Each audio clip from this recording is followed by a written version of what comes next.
There it is. Welcome once again to the MMOs.com podcast. Episode 155 here. Altai, joined this week by... Omer. Excellent. Another riveting week of news. Brought to you directly by the folks at MMOs.com. Alright, let's get started. The ASMR voice. Altai, you gotta start an ASMR channel, alright? I do. I gotta get the guys to buy, Amazon wish list, get the bikini tops going, tube tops going, the little ear microphone. You can do custom ASMR for people. Like they can pay you, and then you'll write a whole ASMR script just for them. All right. That's right. Private erotic ASMR sessions, $100 an hour. We're getting started. Kickstarter, Patreon. Let's do it. Let's do it, boys. Make it happen. myfreakwebcamshow.com.org. .biz. We'll kickstart that shit right up. All right. If Altai gets $50,000, he'll start his own private ASMR channel. All right. We'll make it happen. Anyway, before we get too derailed. We have a bit of a controversy to discuss this week, and it's going to be with our weekly raid. It's the biggest MMO controversy of recent times, but Altai, take it away. Explain the controversy. Go with the weekly raid. It should be a bit of a spicy one. So last week, actually, Omar brought this to my attention, but I didn't take it too seriously. I thought it was just local, guild drama, right? But now, a week later, several big publishing, news sites have covered the story, and they've gone into a lot more depth. So I got a more complete picture of what's going on, and it is pretty interesting. I did link you guys, and in that link in the weekly raid, you can find a link to the well-researched PC Gamer piece. So basically, there are a host of women, over a dozen, I believe, at this time, coming out with their stories of how they were emotionally abused over many years in Final Fantasy XIV by a guy named Old Bear, who ran a fan site called the Moogle Post. So people are complaining. These girls are complaining that this creepy guy took him for a ride. Basically, he would talk to them, get them to like him, hey, you're so cute, baby. Let's be friends. Hey, and a minute later, hey, now send me some nudies. All right, and then these girls, I think they're just mad because they fell for it. So in this weekly raid, I make my bias very clear, but I do say you should read the article yourself to come to your own conclusion. In my opinion, these women they were naive, inexperienced with men, perhaps. And they made a poor choice, and then there was some then they were surprised to learn that his emotional connection wasn't real. He was just playing with them, and he was doing it with multiple girls at once.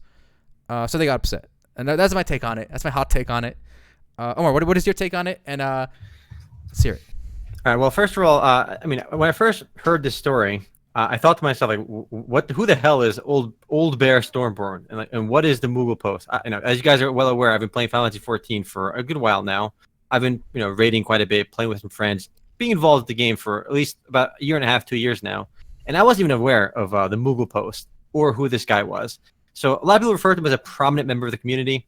But when I think prominent member of the community, I think of maybe some of the big FF14 streamers or the content creators. People like MTQ Capture or Xenos Vex or Mr. Happy. These are Twitch streamers, YouTubers that provide content and guides for the game. But when I heard of this, I never even heard of this before. And out of curiosity, I pulled a couple of friends on my buddy's Discord. They all play FF14. Have you guys heard of this person before? Have you heard of the Moogle Post before? I think 2 people said they've heard of it, but they've never used it. And then most of my friends said that they've never heard of it before. So to put this into a bit more context, while he does run some kind of fan magazine for the game called the Moogle Post, small, I guess like a fan magazine where they get some pictures, some stories. It's not like a big thing. It's a relatively small fan site for the game. So I think labeling him a big prominent member of the community is a bit misleading. But I don't want to defend this guy because he's clearly a douchebag. But I did find this story very, very weird because this story is kind of coming into limelight after the Me Too movement and stuff that Harvey Weinstein did, which was very obviously sexual predatory behavior. He was alleged to rape people and hang over their careers over their heads. Some really bad shit Harvey Weinstein did. And then for this to come out and they're kind of tagging on with the Me Too movement as well. And obviously sexual harassment is never okay. And I wanted to do a little bit of a dive into this because I didn't want to take the accusations at face value. So there's basically all the allegations are coming through a Twitter account called Anonymous Jane. I'm sure that's linked on the PC Game article. And once I got there, I read some of the chat logs that were posted. And most of it really just felt like traditional MMO drama. If you've been playing MMORPGs as long as, my brother and I have, for example, whether it was World of Warcraft, EverQuest, anytime you get people together in chat rooms and online games, especially in guilds, cliques form, communities form, guys and girls fall for each other. Most of the guys are horny. They want to get the big nudies. This is a very common behavior in online games. So I want to get a look for it myself. I read a lot of the chat logs, and then I looked at. Thank you for the subscription there. I was emotionally abused by Altai. Altai, you emotional abuser, you sexual predator, you. People like that. Some people. Anyway, I was reading so I listed 2 of the most recent audio. Basically, they have 15 or so, like almost like audio transfer, like audio recordings from victims explaining exactly what happened, unfiltered directly from the victim's mouth of what happened. I only listened to 2. In full disclosure, I did not listen to all 15. One of the audio recordings I listened to was 40 minutes long. One was 12 minutes long. But it was really bizarre because this really does feel almost like a high school drama. Yes. At one point, one of the girls who was, alleged victim of sexual harassment and predatory behavior was, at first, her story is basically this guy gave me all his attention. He would walk up to me and ask to take screenshots with me, and I did it. And then he got really clingy. He kept asking to take screenshots of my character, and he kept telling me my character's boobs looked great, and he couldn't stop thinking about my character's boobies. And that was really weird, but he was really nice to me, and he kept trying to take screenshots with me, and I told him, you know what, I don't want to take screenshots with you anymore. So what she did was she changed races in the game because this guy's a hard-on for cat girls in the game, Mikotes. So she race changed to a Lalafell in order to avoid taking screenshots with this guy, and then this sexual predator / abuser started talking to other girls because she's no longer an attractive cat girl, now she's a Lalafell, and then she felt jealous that she was spending all this time with these other girls now. And then, she felt like he was, he manipulated her. He ditched her for these other girls now, and just behavior of being really rude. Another girl basically, ultimately, a lot of this really comes down to these girls got into a relationship with this guy, and this guy very clearly there are chat logs of this guy basically admitting that he gets into relationships with girls to stroke his own ego. Like he says it's a game to him, right? He's doing this for fun. He's doing this for the lulz. He's doing it to boost his own ego. He doesn't really care about these girls, but he's getting them romantically. He wants to get them romantically involved with him. So he would very awkwardly, every time he meets a girl in his guild or in the wild, he would basically be like, "Get on voice chat, let's talk." So he gets the girls in voice chat and says, "Oh baby, you got a really sexy voice," and he tries to get them to send nudes to him, and he clearly forms some kind of relationship with them.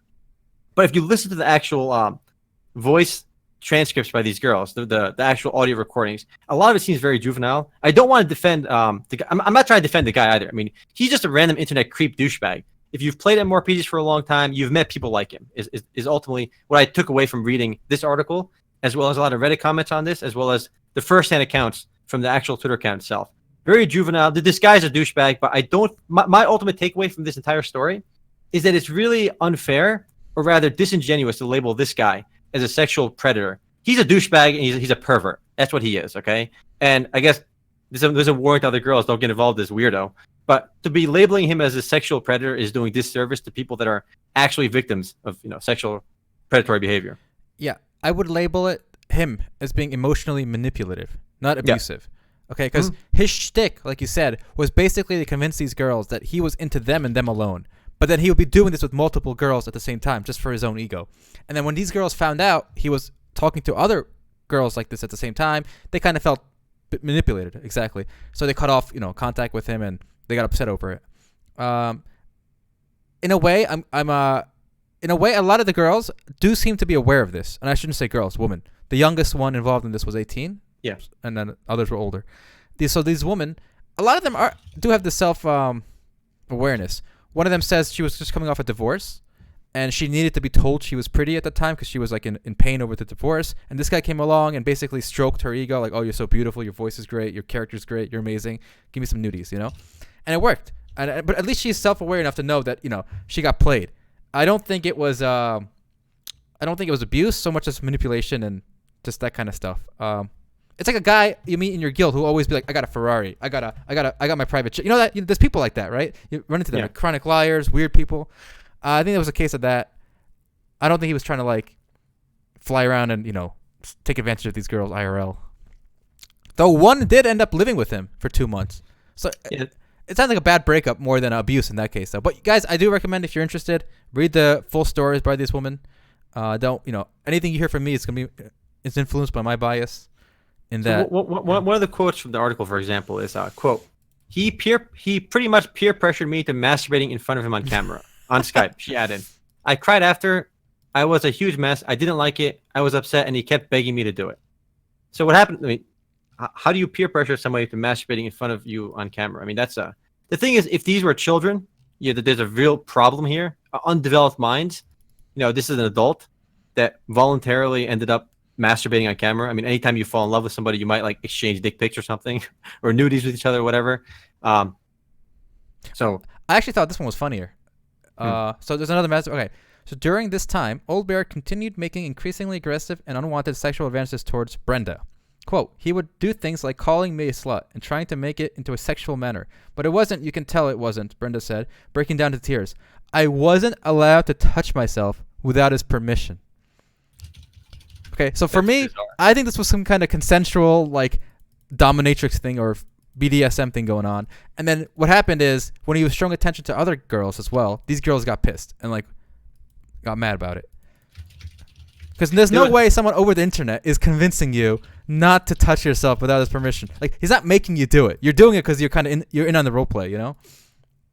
Yeah, and I think the most important thing to kind of take away here in contrast with real sexual predatory behavior is this is all online. This is all happening in a game, right? You can there's a reason why these games have block tools and Discord has block tools, right?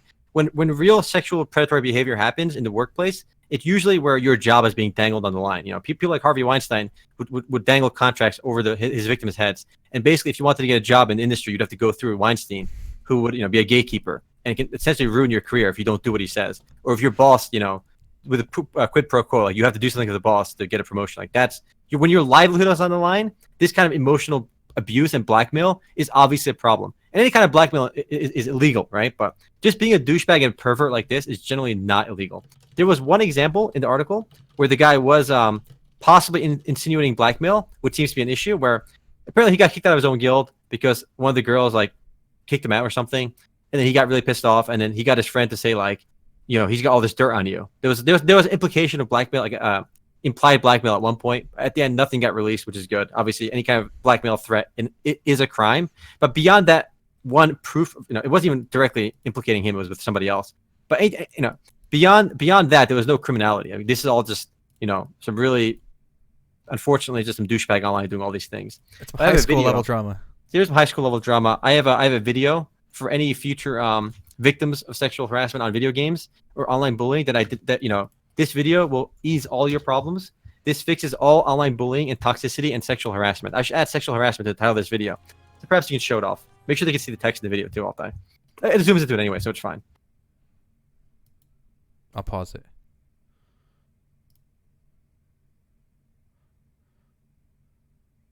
Oh, you did it.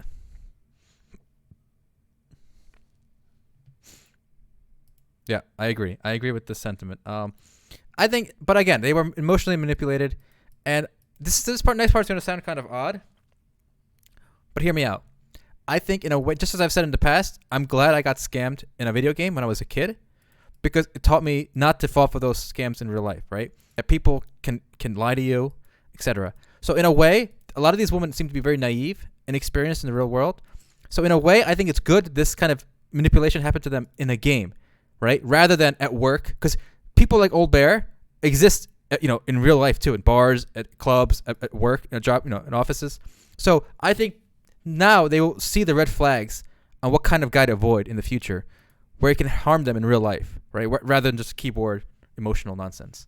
So, and the part that really almost like ticked me off to a degree was both. I listened to a 40-minute clip and a 12-minute clip, and I read a lot of the chat logs. On both the clips of the audio testimonies, the girl said, you know, I could have blocked him, but I didn't want to do that. At no point did they look at blocking as a viable option. You know, which is really bizarre, because if you want to fix this problem, you block them and you move on, which is a very sensible thing to do. But no, what's the point is they were tricked into thinking he was pursuing just them.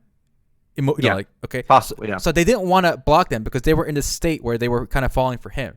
Which they self-admittedly fell for him to a degree. That's why they didn't block him. They got jealous when he started talking to other girls. In fact, one of the most petty parts of the 40-minute clip I was listening to was this girl was being a volunteer photographer for the Moogle Post, right? His thing, and she would take screenshots in game. And he would be like, "Oh, you take the best screenshots, baby. Give me some booby pictures. Your screenshots are beautiful. Give me some more booby pictures, right?" And then after a while, he started dating some other girl. He started hitting on some other girl, and she told him, "Okay, all your screenshots that you take for my fan project has to go through this other girl because she takes the best screenshots. Your screenshots are good, but this other girl's screenshots are amazing." And she's like, and then the whole time, and she's for like 10 minutes, she's like, her screenshots were shit. Once I saw her screenshots, I was pissed off. My screenshots were better, and he wanted me to go through her for my screenshots. She doesn't know how to take screenshots for anything. She's horrible. My screenshots are better. It's like, is this really about emotional abuse, or is this about some kind of, you fell for them, and this guy's a douche? I mean, look, the guy is clearly a creep that's asking for nudies, and you're kind of buying into it as well. I think there's some blame to go all around. I don't want to defend this guy's douchebag behavior, but we're adults. We're playing these games online, with strangers. At no point are we forced to do anything. Everything's consensual. So there's got to be some responsibility on all parts. And I will say, at least one or two of the stories seem more severe than others. And I think it was a mistake by this anonymous Jane or whatever to kind of crowdsource this, because what you're getting now is like 8 stories that are just literally in-game nonsense, like screenshots, like you were talking about. And then you get a couple that are kind of bleeding into the real world. For example, you mentioned earlier the the implied threat of blackmail through a third party of leaking a nude. This other lady who was 18 at the time, and she moved in with him, and he was 33. Obviously the guy's a little weird. If you're dating an 18-year-old and you're 33, there's something wrong with you. There's something wrong with you. That's it. So those 2 stories, I think on their own could have been more heavy, but I think the other stories kind of diluted it. You know what I'm saying? Like the in-game guild or Moogle post drama stuff, I think just kind of diluted the story and the weight of it. That's my take.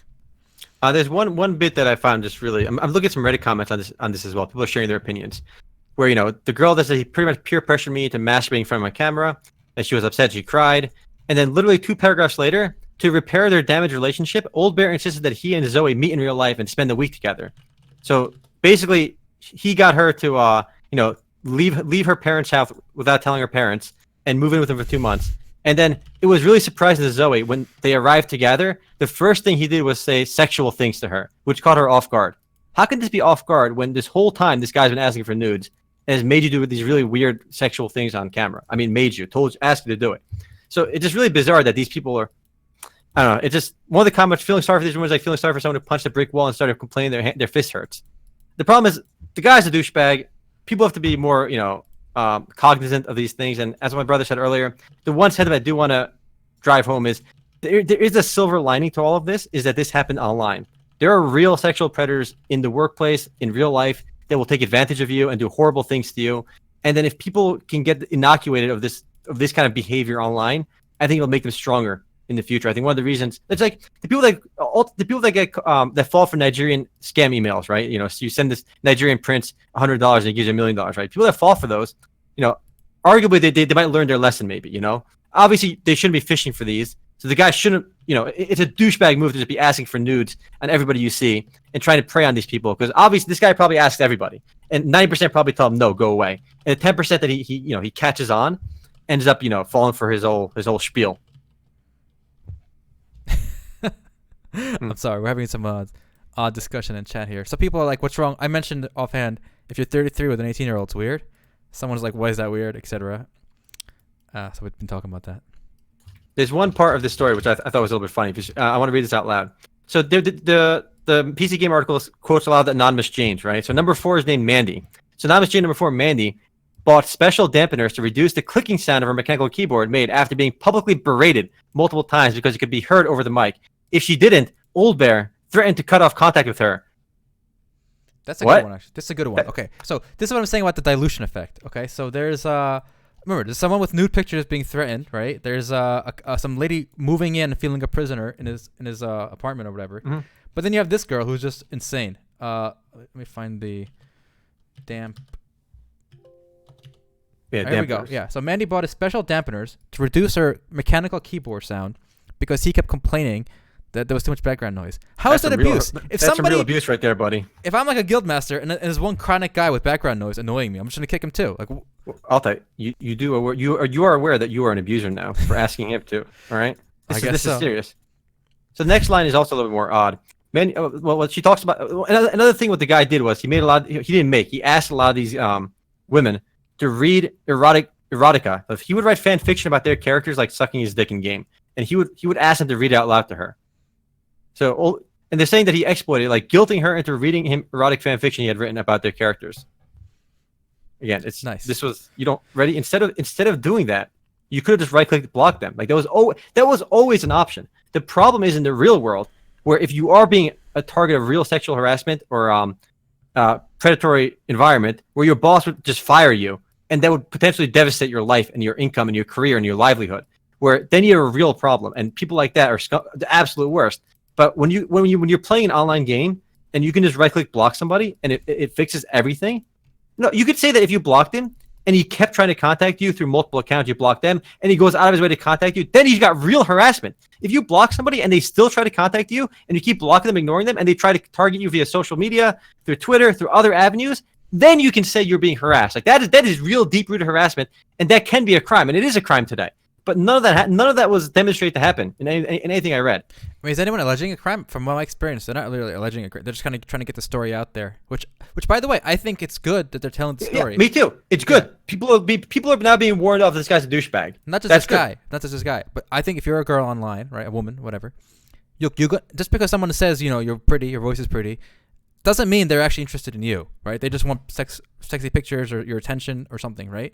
So it's good to know this story, that this could happen to people like this, so you don't fall for it. I'm not gonna name anyone, but I had a friend, and she's like, "Oh, some guy offered to pay me on PayPal if I watched him masturbate on Skype." I was like, "I hope you got the money up front," and of course, she didn't get paid. Really? It didn't cost her anything. She just watched. She didn't participate. But there's a whole bunch of people out there who will do shit like this. So just you got to be aware of this. Ultimately, this old bear guy was fishing the internet, and he was just trying to get nudies from girls. But what's bizarre is I don't think this would have been a story. If this had happened 5-6 years ago, even 7, this would not be a story. I think over the years, internet has become a more tame place. It's become more controlled to a degree, and more, where toxic behavior and it's more penalized. So this would be a non-starter of a story 6-7 years ago, but now it's becoming more, a much bigger deal. Yeah. And also, it kind of does show you the power. Like, what I was saying earlier is sexual harassment in the workplace, or a quid pro quo in the workplace where your boss can demand things. That's a real big problem. But it's amazing that a lot of the girls that were involved in this, they felt like this guy was the head of this, fan project was such a big deal. He wasn't even that well known. He was moderately popular, if at that. Again, I didn't know who he was, and most of my friends didn't know who he was. But he was somebody that he could point online that he has got some followers, and that was enough to change the power dynamics that these girls wanted to be a part. Like a lot of them would say, I didn't really want to take screenshots with him, and I didn't really want to read erotic roleplay to him. But he kept asking, and he said if I don't do it, he's gonna fire me from the Moogle post, even though it's a volunteer position on some relatively small, fan site. I think all right, time for some biology. Okay, some ad hoc biology here. I think women are engineered to kind of fall for this kind of shtick, though. That's why you have things like wingman. Imagine I'm hitting on a girl, right? And I'm I'm kind of a big deal on Twitch or something. That won't work on her. But now, let's say Omar walks by and it's all staged between us. Oh, you're that guy. Yeah, I love you, man. You're the funniest guy ever. and then you shake my hand excitedly and you walk away. Now that girl, because of that third party kind of giving that validation, she'll be more into me because she's like, oh, this guy is higher on the social ladder. The gates are flooded. It's just how women are wired. I think it's so easy to see it too when you know to look for it. I feel like Alta, you should write a book on how to pick up girls. That's one of the biggest. That's a lot of bullshit ebooks are on the internet on sale for stuff like that. How to do all this nonsense. I think it's stuff you can test even in MMORPGs, even on Discord. I bet just fake it, pretend to be some that's a good idea actually. Guy, pretend to be some football player. No, something stupid like lacrosse. I don't know, but I can't check it easily. Something stupid like lacrosse. Listen, and then have some your friend come in and tell the girl but with the girl listening how great you are, right? How much he loves you, and then they'll just be like, oh wow, really? That's so interesting. I'm so into it now. It's silly, but definitely true to a degree. I mean, I imagine a lot of well-known Twitch, the rise of Twitch and a lot of esports stars and a lot of nerds being popular through Twitch probably led to a lot of really awkward encounters. I can imagine any well-known streamer no matter how like like physically unattractive he is, I bet you they get bombarded by girls just throwing themselves at them, right? Because they're popular, right? The fame does bring that with you, Yeah. and it's a bit bizarre. And obviously, this guy took advantage of that as well. He knew they would come after him, and he'd be more able to do these weird things because of his e-fame, right? And I still think what he did was a douchebag move. Yes, he was basically trying to fish all these girls online to give him nudies, and it sounds kind of innocent, but clearly it wasn't just, hey baby, give me nudes. Like he would work on it for like months and months and months, right? It was a long-term con, and he's a douchebag. But I just don't think it's fair to put this in the same light as the Me Too movement. I don't think anyone is doing that though. Read the first sentence of this article. Read the first paragraph of the article on PC Gamer. They are doing that. This is being portrayed as an extension of the Me Too movement, where all this horrible thing is happening online. Where I imagine a lot of horrible things do happen online, but I don't think most of the examples are not these horrible things happening online. This is one perverted douchebag doing this nonsense. Okay, hold up. I think it's this writer, this author, kind of tying that together. Are these anonymous girls saying that this is like sexual abuse, not just emotional or whatever? They're saying it's emotional abuse and sexual harassment. Okay, I can see sexual harassment if you're asking for news over and over again. So again, I don't think it's Me Too. I don't know. Most I've seen a lot of on Twitter too. A lot of people try to make this connection, and this is the biggest mainstream coverage of this story right now is PC Gamer, and they're linking it with the Me Too movement. Anyway, just putting these in the same. I agree it's bad, and people should be warned of this behavior, but I don't know.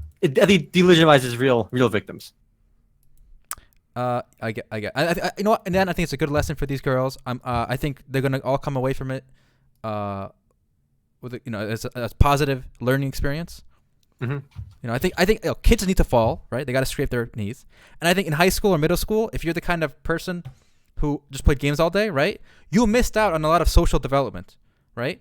So you need to plug those holes, and this is one of the ways to do it. Because if you're in high school, middle school, you got your heart crushed, you got like people made fun of, you got like ostracized by a group. These are all things that should happen to everyone, just so they learn at a young age to deal with these things, right? And if you haven't had that experience, I'm glad these girls had a chance to have this experience online, where it's safer, where they don't actually get hurt by a creep in real life. And I think moving forward, they're going to be more whole and more mature individuals. There you go. And take a look at this screenshot I sent you. This kind of captures another one of the reasons I do dismiss this to a degree. This is one of the chat logs where he's talking to. I think that's one of the girls. I'm not sure if she was a victim or not, or somebody else. One of the girls he was talking to. I think she might be one. She was the previous editor of the. She was the previous editor of the Moogle post, right? So just read through this conversation and look at the last one. That last comment just kind of like makes me think of how silly this whole thing is.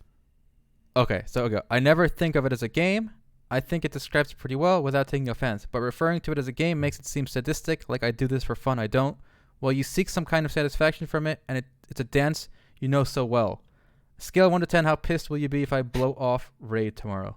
So he's just talking about the game now. I like that. To him, it's nothing, and he just goes like to piss her off by talking about the game now. It's such a weird intermingling of these issues. Yeah, I don't know. What's funny is what makes the drama. If you're interested in the MMO drama, it's gonna get a little more spicy because the guy Old Bear, he deleted his Twitter account and all his social media accounts when this news broke, and now he just reactivated all of them. So now he's defending himself. So it's gonna create an interesting, it's interesting drama is gonna come out of this. Yeah, I'm actually. You know what I'm curious to see? How far does this cause any outrage that Square Enix has to respond to? Because that would be funny. Yeah, Square Enix has not responded to anything Which yet. is good. I don't think they should. But here's the thing. I think people are going to pressure them to respond. Yeah, so I'm interested to see if it will go that way. And I think if this would have been an even bigger deal. I think if a GM on Final Fantasy 14 or a community manager or an employee at Square Enix was the one doing this, right? Then it would have been like a real power dynamic thing where you're paying for your sub to play the game, and maybe that's like more real power, even though neither involve your livelihood, right? But it's just a fan site, so it's a little bit less. I think it would have been a bigger deal if it would have been like a Square Enix GM or something. Yeah, because then you can argue that they're abusing an actual position. Yeah, there's no position here with this volunteer fan site. All right. Well, I mean, we'll see how this evolves. but we have dwelt on it for too long But- now. Interesting. What I find interesting is almost nobody in the chat has sympathy for these girls. Like, look, Well, I have sympathy Our for the chat degree. our chat skews like 95% male, so I'm not surprised. Well, that's true as well. But like, I don't particularly have too much sympathy for them, but I do to a degree. I mean, they made some mistakes, obviously, and they recognize they made some mistakes by sending this creeper some nude pictures, right? I mean, we all want to feel attention too, But I want to end this on one more thing. What I found a little bit bizarre and a bit odd is that there's a guy. If you follow the hashtag Mooglegate, which is where this is coming, there's a guy who basically says he made an account called, instead of Anonymous Jane, Anonymous Doe or something, right? The male version, right? Okay. He's called Anonymous. He's called John Doe F14, and he claims that a Final Fantasy 14 streamer who's a female took advantage of him, right? Oh my god. And he started posting chat logs of how he's a victim, of how this Everyone's girl a victim. emotionally abused him, and she threatened suicide to get donations from him and other people. Guys, hear that? If I don't get more subs right now, all right, I'm ending it. So hurry up. You better subscribe quick, guys. But what's funny is he's trying to jump into this dialogue, right?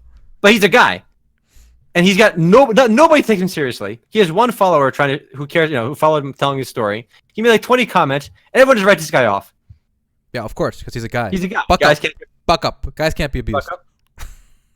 And actually, I mean, I was curious too, because a lot of the allegations involve like if you don't like Volker, if you don't thank you. You saved my life. All right, everyone, thank you. All right. Volker, you just saved Alpay's life. All right, I want you to know this.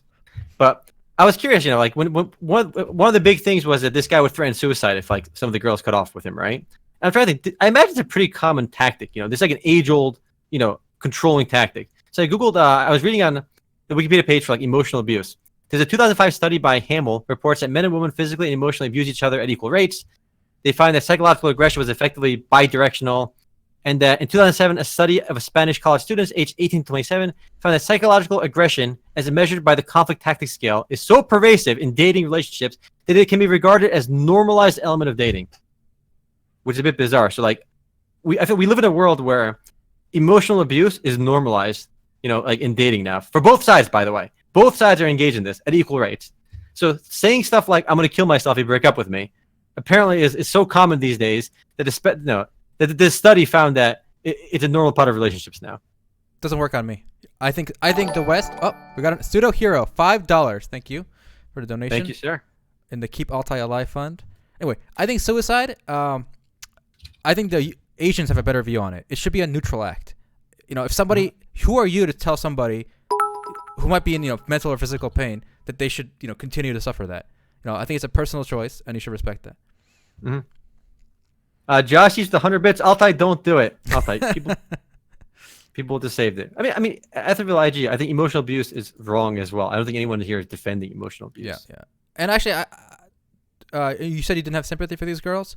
I said I do to a degree. You do? Okay. I do to a degree. I don't have. I think a bit of it is self-inflicted, but they were also, I do have sympathy. I don't have sympathy, but I have empathy for them. Quote that, guys. Empathy, okay? I think, like I said, these people went through a necessary learning process.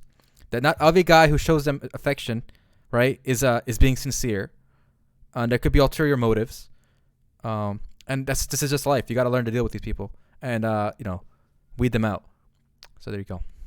Yeah, I mean, from everything I read on Twitter too, I feel like everyone kind of treats these people as like helpless people, and I think that's very disingenuous. These are adults; they make their own decisions. They made some poor decisions, obviously, and it's when you look at them as adults, it's a little bit hard to have to say they were completely. What are you, a monkey? What does that mean? Anyway, all right. One last thing I do want to talk about, guys. All right. Omar and I grew up in a time, the early age of MMORPGs and online gaming, where I think it was easier for us. To keep your cyber life and your real life separate was way easier in the 90s and early 2000s. I could pretend to be a girl, and nobody expected me to come on voice chat, let alone webcam, and kind of like talk with them. That was unheard of back then, unless you were really intimate and focusing on one guy on like AIM. It wasn't like in EverQuest, people were walking around trying to get me to, show my face. So even in WoW, which was 2004, I pretend to be a girl all throughout my raids. Nobody asked me to be on voice with them. It just wasn't expected. But I can see how today it's a lot harder for everyone to separate their internet in real worlds. Because right now, even me, I expect the people I'm playing with to be on voice with me, beginning to end. I won't put up with having to type to them. So it is a lot harder today, I think, to keep kind of those two separate. That's fair. Again, back then, nowadays you have to use Discord these days, right? Yeah. I mean, you can't be a part of a guild, and you can, but it's much more weird. You're expected to be on Discord. You're expected to use voice. So and plus with social media being everywhere, you really can't separate your in-game. You can with strangers, but the moment you're in a Discord, it very quickly comes out who you are, what your social media is, what your Facebook is. It's much less anonymous now than ever before. But I think also the kind of games we played, where it was basically unfiltered, like everything goes in terms of open PvP, in terms of like in BattleNet in old StarCraft days, you call somebody the N word, and nothing would happen. Like I think people grew up in a different environment where they realized people were assholes, right? And they learned that not to trust people. Through even games like RuneScape, you get scanned, right? The good old money doubler, right? You learn very quickly that people are assholes and they're going to lie and cheat to get ahead. But now I feel like you really can't learn those lessons. You really can't see the natural environment for people. You can't see the douchebaggery that exists in everybody because it's hidden. Games like World of Warcraft, any modern MMORPG, they do their best to police the game's like dialogue. Or you can't insult anybody in World of Warcraft. It's harassment. You'll get banned for it. You can't scam people in games. You can't lie in games anymore. If you literally just lie in a game, you'll get banned. Like in Final Fantasy 14. What? In Final Fantasy 14, if I scam you to a degree, if I lie, if I say if you roll this number, I'll pay you a lot of money. That's I'm basically lying then, right? And actually give it to them. I'll get banned for it. Can you do this? Like, can I try on this armor? I'll give it back to you. Yeah, and if you don't, you'll get banned. Really? Yeah, sure, of course. Okay. Yeah, so it's considered scamming because any kind of arrangement you make in the game is considered like a trade contract, and you'll get banned if you don't follow your off contract. Game? What if I say to you on Discord, "Give me your armor, I'll try it on," and then in the game, I don't know if the there's GM, no proof, maybe the GM not can then. see you open the trade, put the item in, accept. You'll probably get away with it then. You'll probably get away with it then because that's be set in game for it to be enforceable. But like when you're so coddled with modern gaming, with Overwatch, where and League of Legends, they're so obsessed with dealing with toxicity and trying to wean it out. And if they do completely wean it out, you live in a very sterile environment where you never get to experience what people are actually like. Then you get old bared. Then you get then creepers like Old Bear and douchebags like this guy, they can penetrate your life easier because you have no experience dealing with these douchebags. Expose these people, in your games early on, you'll be less vulnerable later on. And to relate it to real life, guys, when you're young, you're supposed to be playing outside, rolling around in the mud, eating bugs, because it actually strengthens your immune system. And later in life, you don't just get sick and die. And the kids who are too sheltered, they don't have this exposure to these germs, they just die when they get sick when they're old. And it's kind of like that. I think you need these bad experiences. You need to be tricked. You need to be lied to. You need to have a bad relationship. You need these things kind of teach you, the reality. Fair. All right. Well, a live and learn lesson for us all. Yeah, we'll see if this gets any more coverage later. But if you're interested in following it, just follow the Twitter accounts. It's all linked on the page that we linked for the weekly raid. All right. Well, another fun story. I want to move on to. This is a quick one. Not much to say, but I did like the headline: Epic to remove accidental swastika from Fortnite. And accidental swastika. There's nothing I like more than an accidental swastika. And here you can see. Let's see it. It's the floor of this tilted. In one part of Tilted Towers, apparently, on the floor where this metal is a swastika. How did that happen? Holy shit! You think like an employee put that there as like a Easter egg? little meme? Yeah, as an Easter egg. It must be. That seems kind of difficult to be accidental. Yeah. I don't think it's accidental. That looks way too placed to be accidental.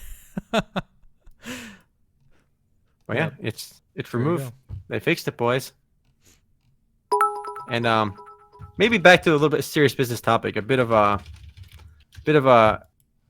story came out this week, I think, on this JList blog. It's about let me look at you.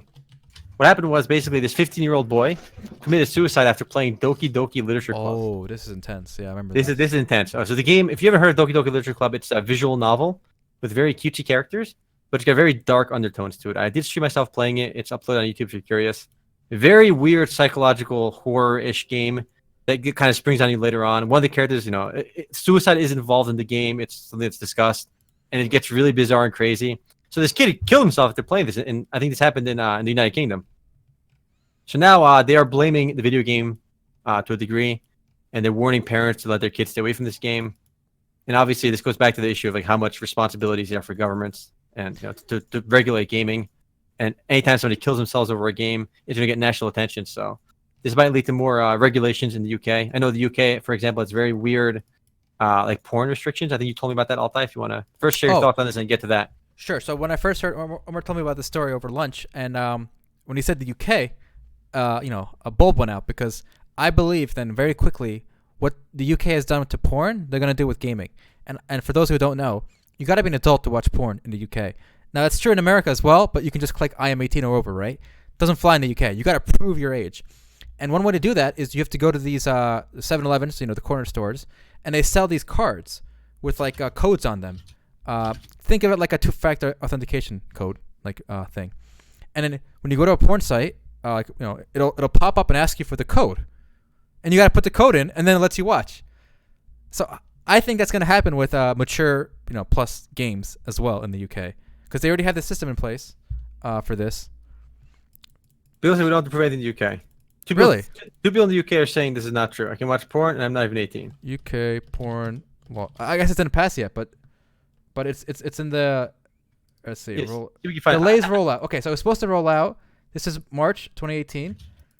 By the end of the year. So, okay, let me rephrase that. The UK is currently in the process of doing an age check for the UK. Yeah, the new legislation kicks in later this year. Pornhub parent company MindGeek has revealed age ID verification tools. Well, I mean, right for it. I'll try to find a BBC article for you.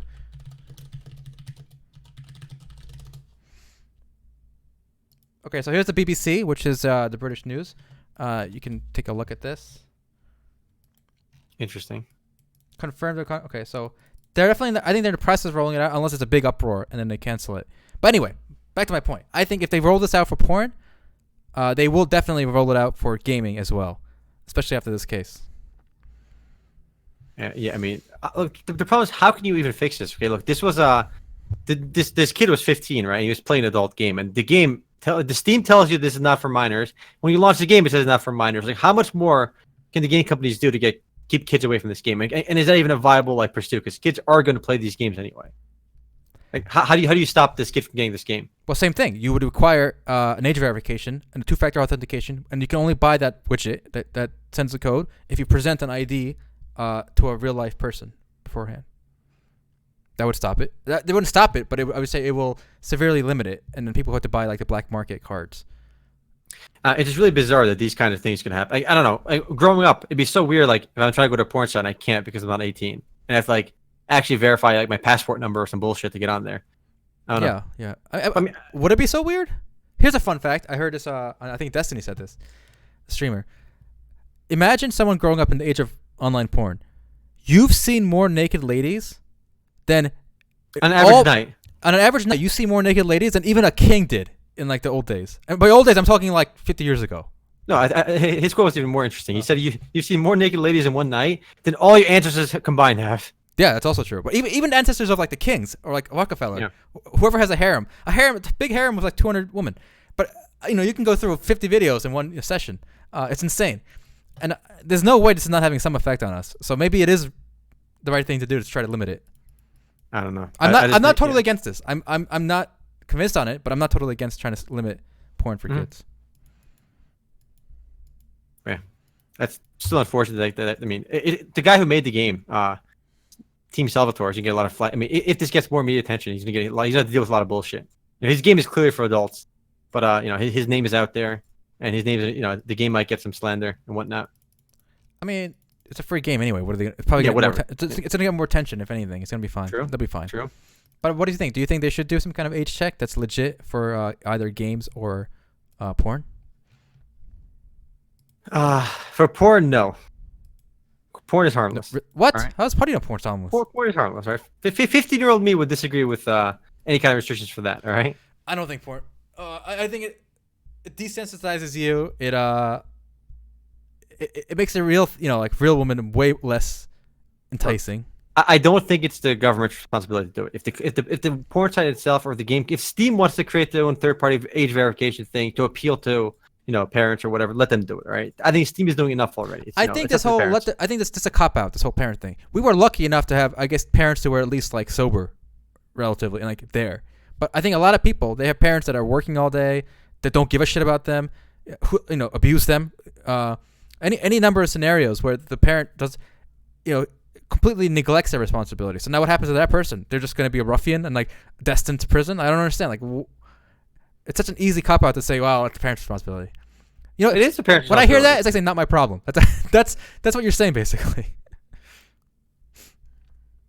I mean, right? Like, it's like, imagine a kid stabs himself to death by accident, and because he got it, found on the first shelf in Walmart, and then Walmart. Well, you could say, well, they should put it behind the counter, right? But you would say, no, it's the parent's responsibility. Well, No, but it doesn't. But another comparison. What if I eat too much M&Ms and I gain too much weight? Is it now the government's responsibility, or was that my responsibility? Well, how old are you? 12? Sure, 12. Whatever. My parents bought me the M&Ms and I ate them, and now it's my it's a parent's responsibility to make sure their kids eat properly. Okay, I agree. Who else can it be? But what happens in a case where the parents say out loud in front of Congress, "I swear what I'm saying is true. I don't give a shit about my kid. I will not take any responsibility for them. That's it. I'm done. Peace." Like, well, then they lose custody of their child if they do stuff like that. Yeah, and whatever, they should. They lose custody of their child. So then, and they're up for adoption, and then the new parents figure it out. But currently, the system is perfect. Okay, it's currently a law that underage people cannot watch porn. So should they lose custody if they let their kid watch porn? I see like we could do something in the middle there. But that's not so intense. Like make it a little harder to access if you're underage. I don't know. It's not the government's job to raise children. I don't know. Whose job it is? If the parent neglects the kid, right, and they admit they're neglecting them, I think it's someone, If it's a severe offense, yeah, sure, they can lose their child then. Make sure your kid doesn't want. I mean, you're supposed to, put parental controls if you want, right? You don't trust your kid, put on parental controls. Problem solved. No, it's not solved because the kind of kids in question here don't have parents who care enough to do the controls. That's my point. Well, if the parents don't care, they have to lose the kid. They have to lose the kid to somebody who will care. They lose custody of their child. But now that's very expensive. Now that's even more expensive for the government. Rather than just mitigating factors like making it harder to access, mature games or porn or sure, or but candy. But there's other problems too now because if the parents don't give a shit, they're gonna run into other problems. They're not gonna do well in school. They're gonna maybe do drugs outside the parent. When the parents aren't with them. There's a lot of other problems there too that come from having shitty parents. Then maybe you're better off taking the kids away from the parents if they're Okay, if you want to build this huge system of I don't know. Okay. I think there's many smaller factors we can add, like this kind of restriction. Sure. We'll see where it goes from here. All right. We can move on a bit. I know Fractured was supposed to launch their Kickstarter campaign today, or yesterday rather. I'm curious how that's doing. Have you seen that? Fractured, yeah, I have seen that. So take a look at that right now. Their Kickstarter page is up. Can you guess how much money they raised already? It came up yesterday, by the way. 40K? You've seen the game. We've talked. Yeah, right about 40K. You've seen it though, right? I've seen. Or is that a good guess? The last time I looked, it was like 30 something. Yeah. So I knew what it would be around. We talked about this game a few weeks ago. It's this open world sandbox, ARPG. They're promising all these sandbox elements. They're promising quite a bit actually, and they promise to use that good old spatial OS, which has been kind of touted as this next gen engine, this next gen tool to make MMOs. But so far, we haven't seen any real MMORPG utilize it just yet. But I'm actually surprised that they're out of the gate with $40,000 in funding already. I question. Okay, so I haven't read the page, or so I want to see what their funding source is because there's no way 100K is enough funding. No way. Of course not. It can't be. Yeah. So I feel like Kickstarter is kind of turning into a marketing thing, not really a funding source because there's no way this office is gonna be funded with 100K if they reach their goal. It's gonna last them like a month or two. Yeah, making a game costs way more than 100K. You need millions and millions. I think they said they've had private funding elsewhere too. So this actually, it's fair that this actually ends up being a very good marketing piece for them, more so than game development. In fact, even that Temtem game we talked about 2 weeks ago or so, the Pokemon MMO one, even whatever they raised on Kickstarter their initial ask was like 75K. It was not enough to make the game, not even close. But it becomes a really good marketing tool for the game, and that was kind of, we talked a lot about the Kickstarter campaign. I know other sites covered it as well, but they had funding from elsewhere, on top of that as well. So. Yeah, definitely.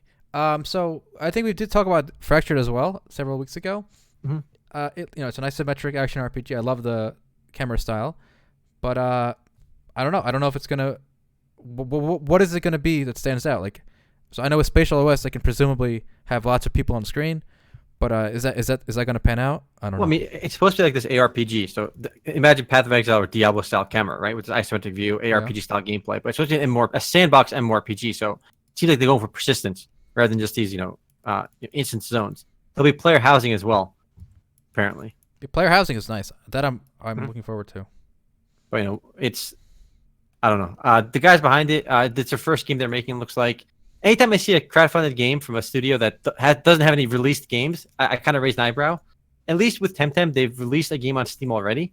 They have some experience making games, so that's a little more viable. But anytime you see a game like this, I'm a little more cautious. Yeah, here's the link, guys. You guys can check out the Kickstarter yourselves, and maybe listen with some audio. Mm-hmm. So. Yeah, I'm not optimistic. I'll keep an eye on it though, and once there's something playable, then I'll check it out. But until then, it's just a whole bunch of promises, as with most Kickstarter projects. I will say since the graphics are not like amazing or anything, it does seem like at least their ambition is properly controlled. They're not promising the world here. No, but still, sandbox elements in a isometric ARPG with MMORPG persistence seems like something nobody else has really done before. I mean, I guess you have Ultima Online did it in 1997. Yeah, but Ultima Online, that's true. But yeah, that's true. But the only game I can think of is Mu Legend has the isometric action RPG perspective, but it's not really a sandbox world either. So I mean, they're promising quite a bit. They want to use Spatial OS, but we've seen everyone's trying to use Spatial OS for a while, and no one's really done anything quite with it yet. I think only World's Drift is one of the major games out that used it. This game reminds me of Shards Online, doesn't it? Do you get that? Yeah, to a degree. The graphic style. Here, right here. Which what is Shards Online now? It's like Legend of Aria, right? Yeah. Mm-hmm. I linked another video too showing the game's housing, town building. Oh. Again, I'm not sure how much of this will exist in like a persistent world or not, though. But this guy's like building some buildings apparently and gathering resources. All right, let's see what he's doing here. But it looks more like, from all the videos I've seen for the game right now, they've created a game client in Unity where you can like move around and do things, but it's not a real game yet, right? It's just even the gameplay videos that they showed previously were just killing a couple animals with a few skills. I think that just seems so far removed from a real product, like a finished MMORPG product. You got to make the game now. You got to design all the character skills, all the characters, all the NPCs, all the game systems. That's a lot harder than making a world you can run around in, right? They have a system of procedurally generated worlds as well. So a lot of the areas will be just biomes that are just randomly generated, right? That's an ARPG staple. Yeah, but just that alone is nothing. Walking around in that world doesn't really show off gameplay. They showed off like one or two classes, but like making all these systems work together is the hard part, not just making a world. Just having a Unity world that you run around in is not a game. And I feel like a lot of Kickstarter projects end up showing off just environments, and having an environment gameplay video isn't real gameplay. With Star Citizen, showing off the basic systems and the graphics and movement is one thing, but then showing off this coherent game that connects all these systems together is the difficult part and the challenging part to make the game. Yeah, I don't know. Well, I guess we'll have more about it later. Check out the Kickstarter if you're interested. Yeah. I don't have much else to say about this one. Yeah, I mean, I feel like we did one of these like just a few weeks ago. There was another ARPG hitting Kickstarter. But there was one that you showed me that was in Kickstarter. They have a gameplay that's like you can download and play right now. Like that was more legit. Yeah, they had a single player demo available as soon as they launched their Kickstarter. You know what's even more? You know what's crazy? A little bit of a shift over here. You put this article up last week about Warframe being the best-selling game on Steam's free-to-play list, right? Yeah. It is still the top-selling game on their free-to-play list. Wow. Smite just took number 2 spot from Dota 2 only because they launched a new DLC. It looks like some kind of new patch, so it's getting a lot more sales through there. But Dota 2 has been the number 2 game there for number 1 game for the longest time. So Warframe has been taking the number 1 spot for over a week now, which is incredible. Warframe is one of the unusually like super successful free-to-play games where since launch the game's been gaining players like pretty steadily. Like every month it would just gain more players, and the game is doing better now than ever was before. And the remarkable thing about this, guys, is Warframe is not a Steam exclusive. Mm-hmm. You can play it through their website or on Xbox or PlayStation. So you got to think at least half the money coming in is off Steam. Oh yeah. Right? So that makes it even more remarkable and amazing. Yeah, Dota 2 still has 100,000 concurrent players. I mean, Warframe on Steam has like 70,000 concurrent players. But again, it's not a Steam exclusive either. A lot of people that play Warframe probably play off Steam as well.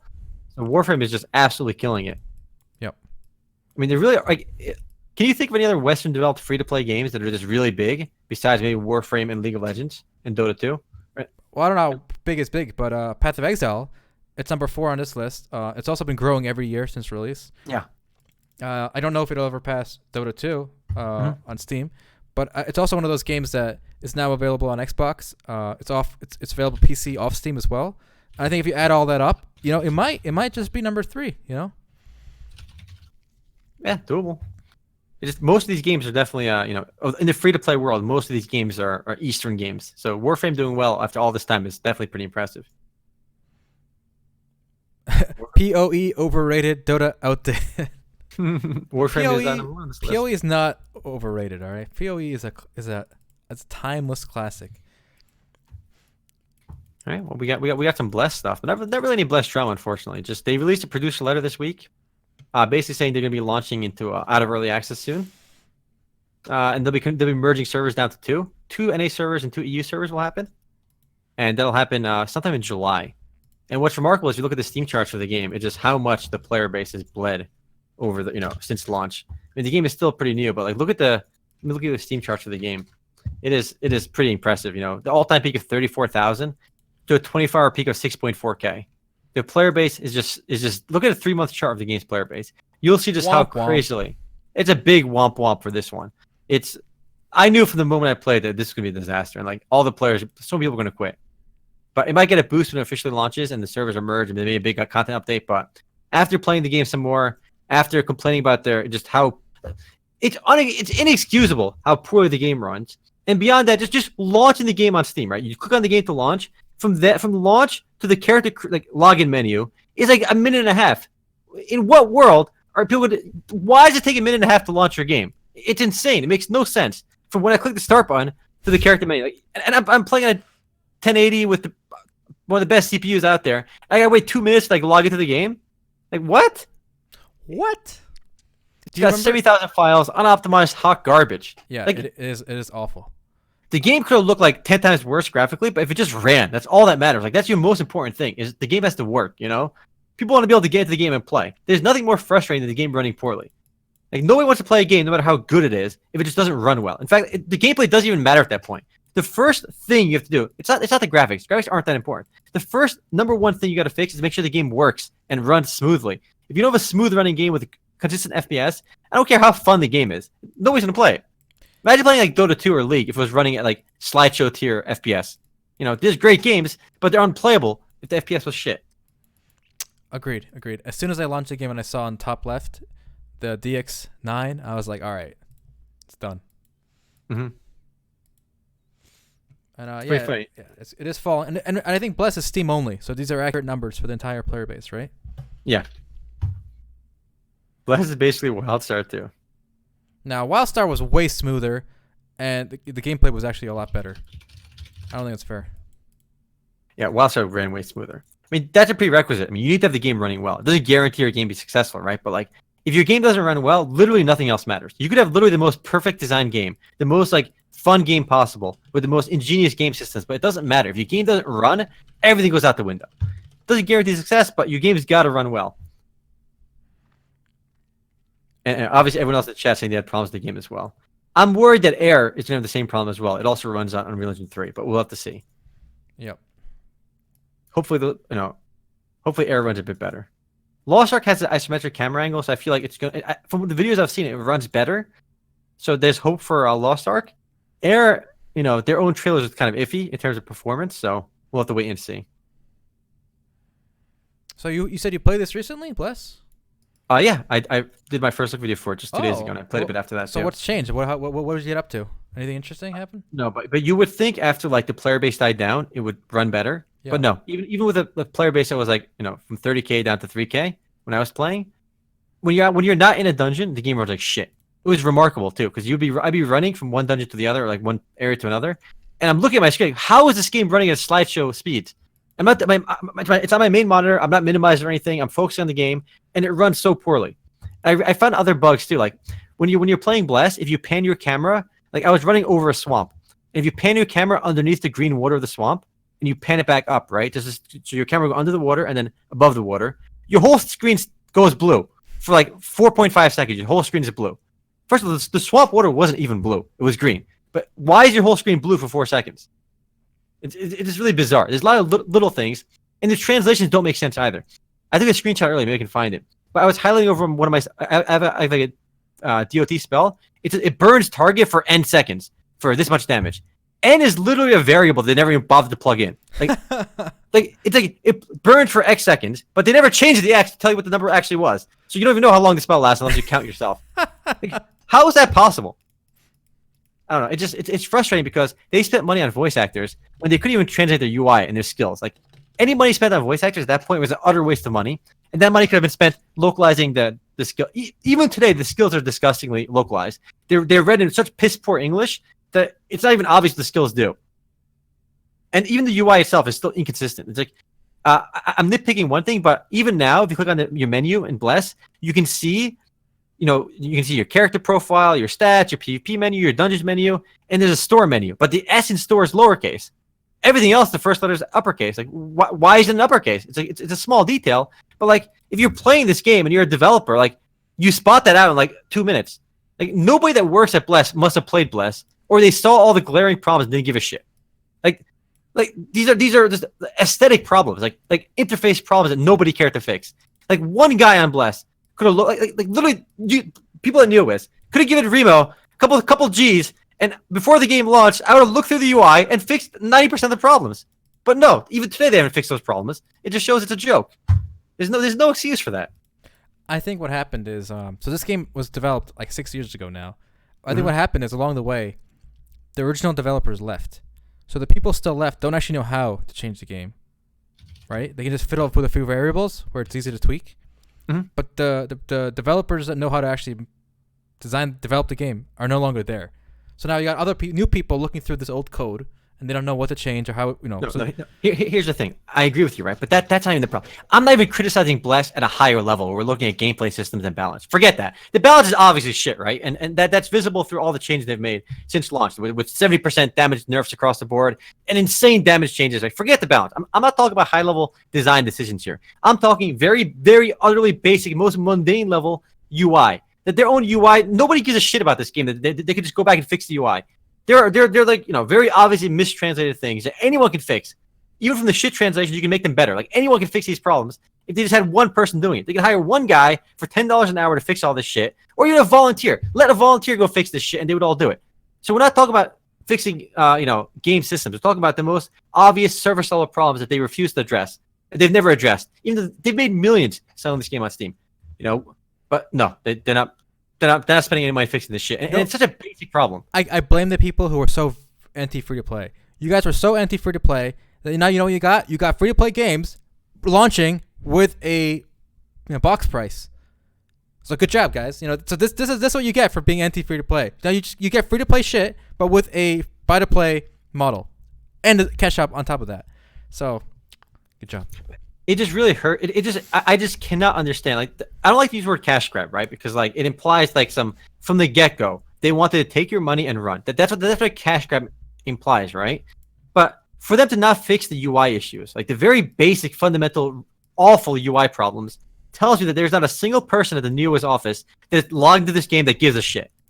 Give me 10 minutes, I can fix like 80% of the UI problems, as is. Just change the text on them. That's all there's no programming involved there. Just change the text that appears on the UI, and you fix so many of the obvious problems. There are still other fundamental issues with Bless in terms of late game content, but that's like you said, that's a real problem. That the old developers all quit. The game is shit. Whatever. You can't fix those problems. But the service level problems haven't been fixed all this time. It's inexcusable. Inexcusable. Well, okay. I guess I don't have to listen to your third first look. I kind of. Yeah, so I see you're in this dungeon again. You love this dungeon. Yeah. And again, for people listening, I'm sorry I'm speaking with a bit of a lisp because my tooth hurts. So this whole time my voice is a little bit different. Just a little bit. Yeah. All right, well, we got some new superdata numbers today. Oh, what are they? I'm excited. All right, so here we got. So Fortnite did not do as well as I thought. but obviously they're still up. So here's the chart. I'll link this to you guys as well. So Fortnite clocked 300 and what was it 312 million? Yeah, 318 million in May. And interestingly, the growth came from console. The PC and mobile numbers were stagnant. They weren't down, but they were stagnant. Mm-hmm. But it grew significantly on console. So that's interesting to watch. So it came in at number 5 on PC, number 1 on console, and it was not even in the top 10 for mobile because it's only available on iOS still. No Android yet. Yeah. The numbers I suspect aren't nearly as big because once they release on Android and they release in China, the mobile numbers I think will go through the roof. Yeah, I think so. But so you said numbers over 300 million though? Yeah, 318 million. So that's still up from last month. Last month it was like 290 million, right? Yeah. So they're still growing, and they're growing without their release in China. I mean, the game is not out in China yet either, and the mobile version isn't out in China yet either too. So even with the lack of Chinese release, it's still growing. Yep. And that reminds me of did I mention the PUBG numbers from before? Did they mention this last week or no? With the PUBG released their data on how many monthly active users they have. No, I think you told me, but I don't know if you mentioned it on a podcast. Okay, so it's worth. I want to bring this up too because so PUBG released some interesting data. Let me link that to you real quick and share that. 400 million total players, 227 million monthly active users, and 87 million daily active users. Now these numbers count mobile. Now obviously PUBG is not bigger than Fortnite on PC and console, but it's bigger on mobile because PUBG is released in China on mobile and PC, and there's Android and iOS versions out. But you have 227 million monthly active users. I want to put the number into context. A game like League of Legends, which is the most popular PC game in the world right now, has 100 million monthly active users. Of course, it's only out for PC. There's no mobile League of Legends. But basically, the size of the size of the biggest PC game in the world is 100 million monthly active users. Whereas this mobile game and PC game combined has 227 million monthly active users. That is absolutely astounding to me. It just shows you how insanely big mobile is right now. And when Fortnite, by the way, Fortnite has about a little over 40 million monthly active users, counting Xbox, PS4, and PC. Just on console plus PC, it's at 40 million monthly active users. And Fortnite is the bigger game, but PUBG is bigger if you count mobile users. So once Fortnite goes mobile, I think we're going to see 300 million monthly active users, something crazy like that. Oh baby! But this mobile is just unstoppable. You know, because of PUBG's mobile success, it has 227 monthly active users. Is mind blowing. Again, League of Legends on the PC is 100 million monthly active users. The Fortnite is going to have even bigger numbers when we get the numbers for them. It's insane. If you just read the top of this superdata report too. So worldwide digital spending rose 25% year over year to May, from 2017 May to 2018 May. And the largest growing segment was mobile, which grew 36% year over year. It's crazy. They're minting money, boys. Mobile is minting money. And every time I'm on my phone, I'm reading an article, like a news post somewhere, or like non-gaming stuff. I always get mobile gaming ads. I see Girls Frontline everywhere. It's like this waifu collector game of these girls with guns. It's called Girls Frontline. I see this ad everywhere. I'm kind of tempted to click on it once. It's like targeted for you because I guess so. Yeah. But I'll be reading like financial news or something, right? Or like just something completely unrelated to games. I see this Girls Frontline ad everywhere. It's like these girls with guns. It's a waifu collector with girls with guns. I love it. It looks so funny. So I might try it one day because I see the ad literally everywhere. I think you would like it. Look at this combat. Don't like these chibi anime characters with like machine guns.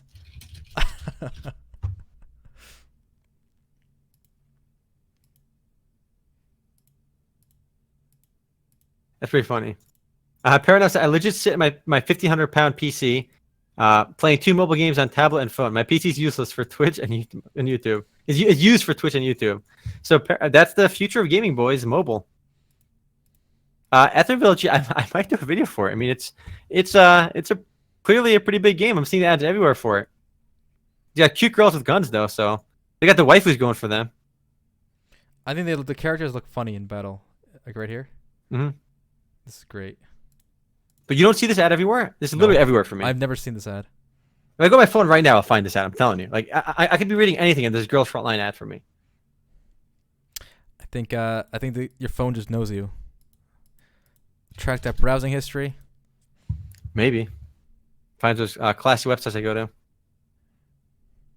I think the first company to make a PC client like Steam, but only for mobile games. They have the official licensed PC version for all the top mobile games. Will make billions.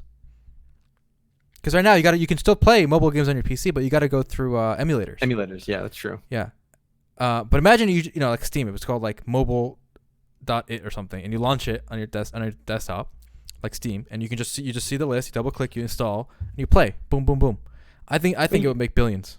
I mean, you do have a lot of mobile games having PC clients now. Like there's a Final Fantasy mobile game that there's a few. There's not a lot. There's a few. There's like maybe a dozen mobile games on Steam. There's that Fallout Shelter game. Mm-hmm. Which, by the way, there was controversy over that. Did you hear about that? No. Fallout Shelter, Sue's West World. Here we go. Okay, so there's a game called Fallout Shelter. I never played it, but basically it's a shitty mobile game. You know, you just click and then they want money from you.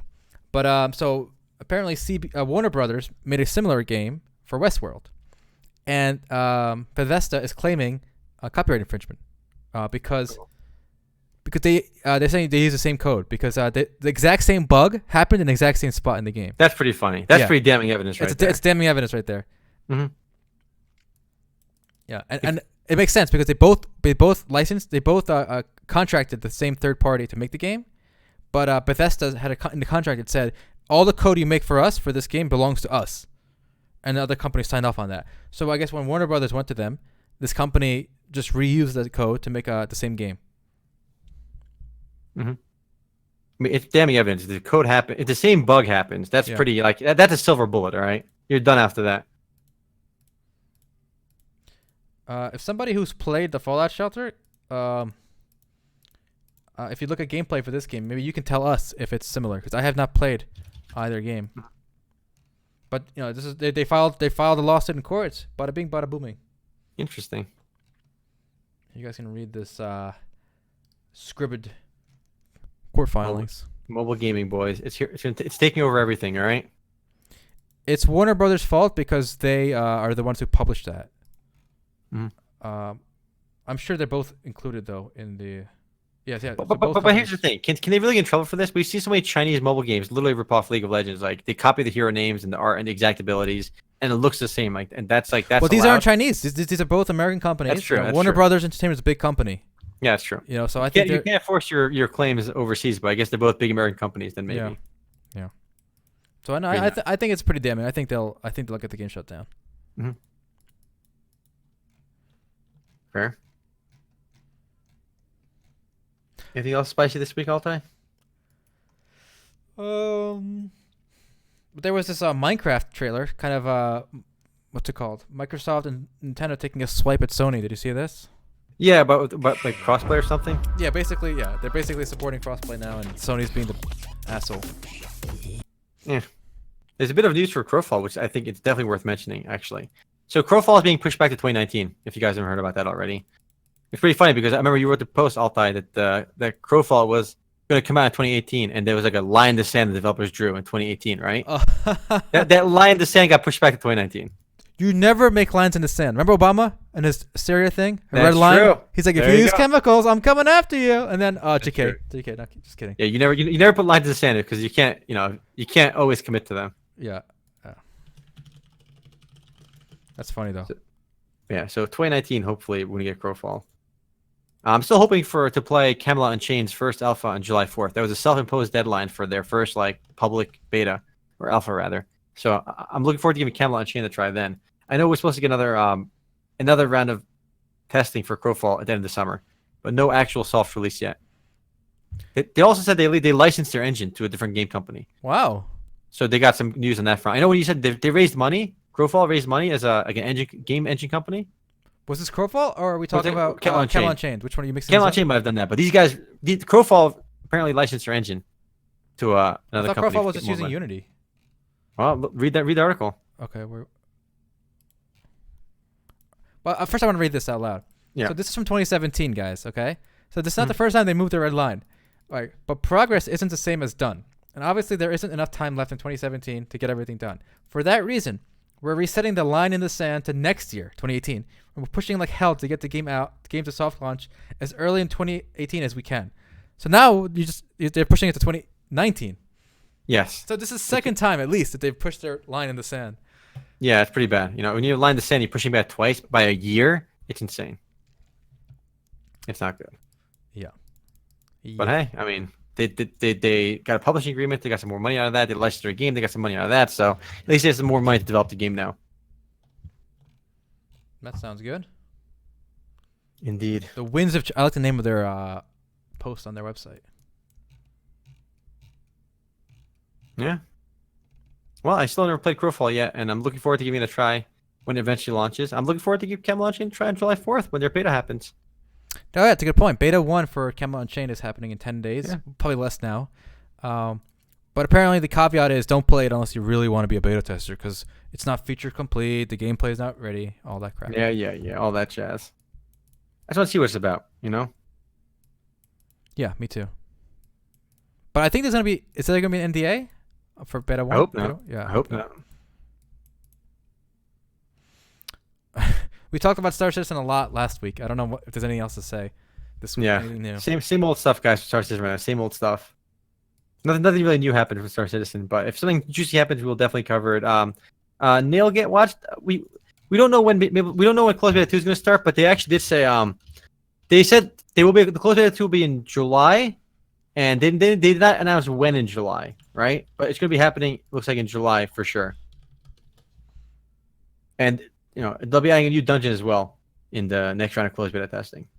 So there's going to be some new content in there as well, some new raids, but we do know there's a closed beta 2, and it's going to happen, I think, next month, it looks like. Yes, within July is the official source for next round of closed beta testing. No word on when open beta is going to happen yet either. I'm still hoping that we get open beta by the end of the summer is what I'm hoping for.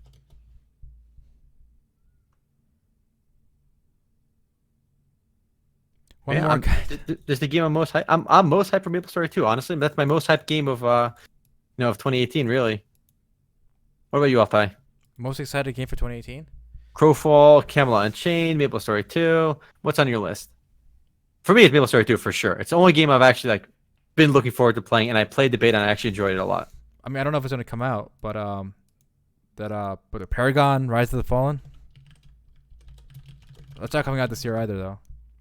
Pantheon, Rise of the Fallen. What are you talking about? Paragon, Rise of the Fallen? Whatever, same thing. When is this coming out? Well, this coming out in closed beta. My MapleStory 2 is coming out in closed beta in July. Closed beta 2. I'm hoping. I think for sure it'll come out this year in open beta. For sure.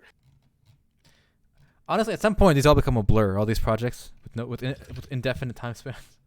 Well, yeah, the ones with that's why the crowdfunded ones are always a bit of a blur for me. But, I mean, yeah. Zen Exile says Pantheon is trash. I haven't played it yet, but Pantheon was made for old school EverQuest fans. So my brother and I grew up playing EverQuest, so I'm sure we'll have a more sympathetic eye towards. We can at least try it, Yeah, because of our love for EverQuest, Yeah. True. Skimmer party maybe. Make my own guild might be too much work. I'm kind of lazy, so probably just join a random guild. Unless somebody make a guild, and I'll join it. Elder Mobile Skyrim. Yeah, so this is Pantheon, guys, in the background. I know I played this video a few times. Mm-hmm. Basically, it just looks like an EverQuest with HD skin.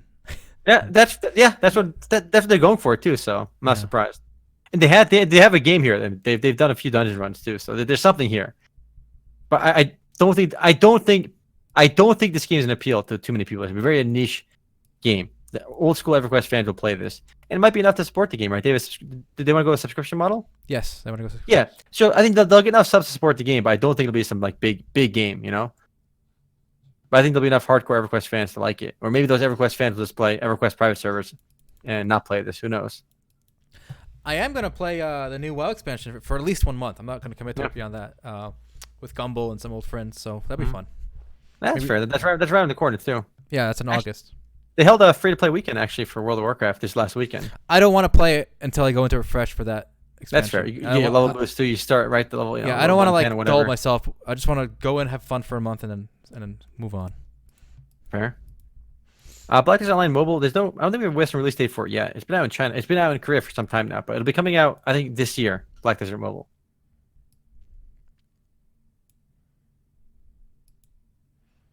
I mean, forget people follow me. I know when they do developer live streams, Pantheon gets a good amount of viewers too.